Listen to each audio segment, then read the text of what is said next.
د واده په شپه دا څلور کارونه حتما وکړئ، کنه بیا به پښیمانه یې.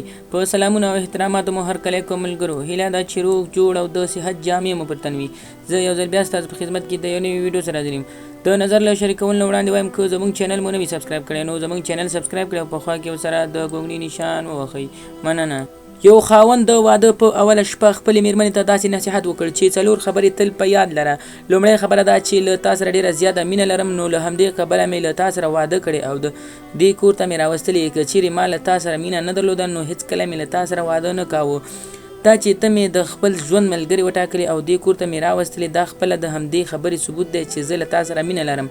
په یاد ولره زه انسان یم، فرشته نه یم. که کوم وخت له ما څخه تېروتنه کېدله نو سترګې پرې پټې کړه او بښنه وکړه، ځکه له انسان څخه وخت نا وخت وړې تېروتنې کېږي. نو هیله ده چې په وړو خبرو باندې خپل زړه مه بدوه.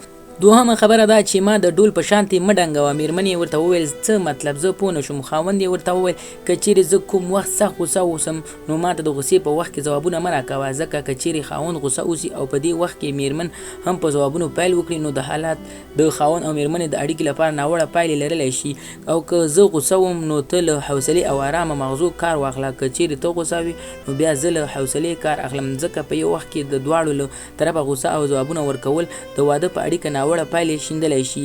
دریم دا چې خبره دا چې ما سره د هر ډول راز او نیاز خبرې کولی شي، خو د چا ګیلې شکونه شکایتونه مه راته بیانوه، ځکه د میرمنې خاوند ژوند تر ډیره خوږ وي. خو که د خواښې خبرې، اندرور خبرې او د پلاني خبرې د دوی په خوږو ژوند کې هر زهر شیندلی شي، نو د همدې لپاره تر ډیره حده له ګیلو او شکایتونو څخه پرهیز وکړئ.